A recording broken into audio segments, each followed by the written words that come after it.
Hey everybody, and welcome to Backlot LA. This is the Millennium Biltmore Hotel in downtown LA, and if it looks familiar, it's probably because you've seen it in dozens of movies and TV shows in the last 4 decades.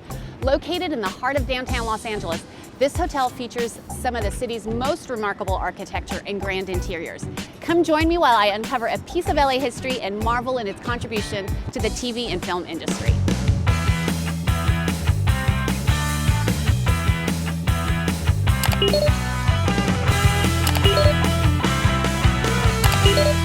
The Millennium Biltmore Hotel opened its doors in 1923 and has become one of LA's most iconic and recognizable landmarks. The actual structure takes up half a city block and rises over 11 stories. Its unique E-shape was constructed to offer guests a view of Pershing Square Park. The exterior of the hotel was designed in a fusion of Spanish-Italian, Renaissance Revival, Mediterranean Revival, and Beaux-Arts styles which are prominent throughout the LA area.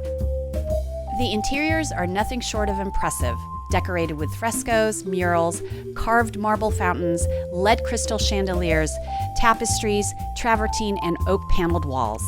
Walking through the hotel lobby, your eyes are drawn up to the faux skylight. And if there's something uniquely familiar with this ceiling, it's probably because you've seen this room used in Ivan Reitman's 1984 blockbuster hit, Ghostbusters.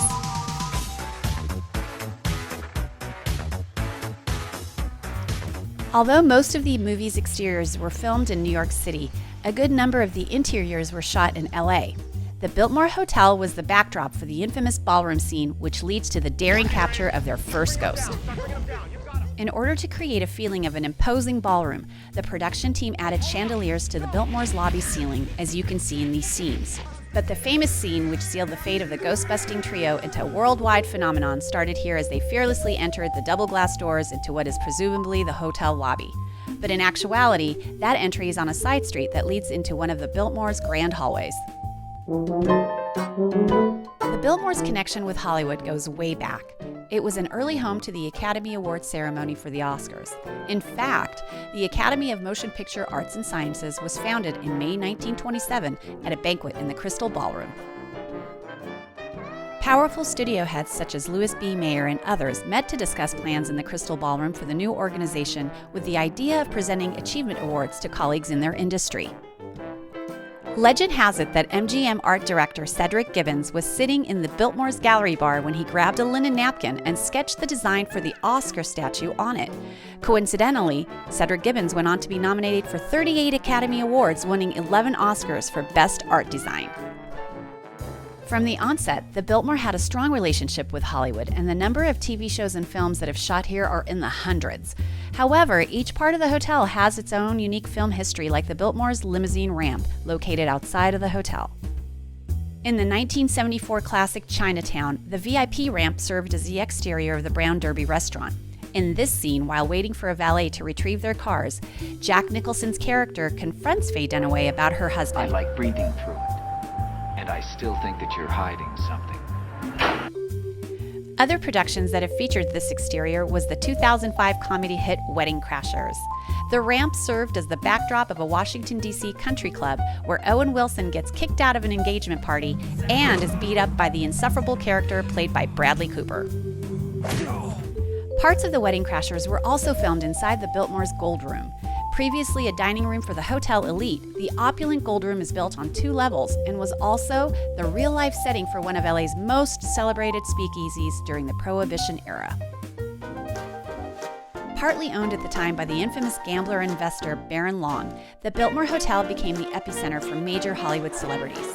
The Gold Room became the go-to speakeasy with its infamous bathtub gin parties.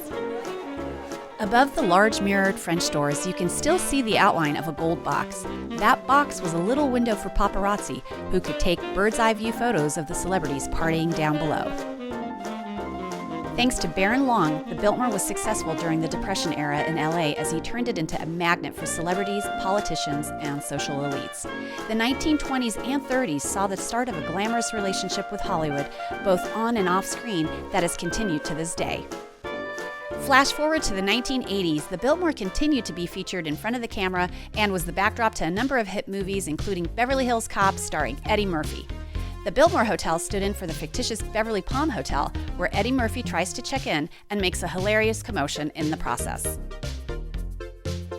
This area that Eddie's character Axel Foley brazenly strides into is now called Rendezvous Court, but was the actual main lobby of the hotel up until 1984. The Rendezvous Court was also used by the hit TV show Mad Men as a stand-in for the Savoy Hotel in New York City. This two-story lounge is embellished with Moorish carved wood ceilings and an enormous bronze Baroque stairwell.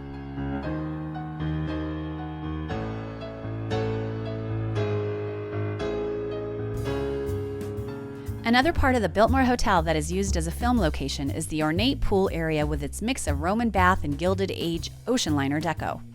The pool was featured in the movie Cruel Intentions.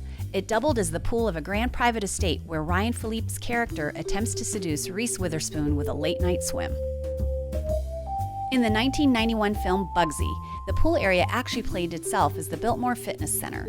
In this scene, Warren Beatty's character, Bugsy, confronts Harvey Keitel's character, Mickey Cohen, about the money he took and offers him a job in his organization.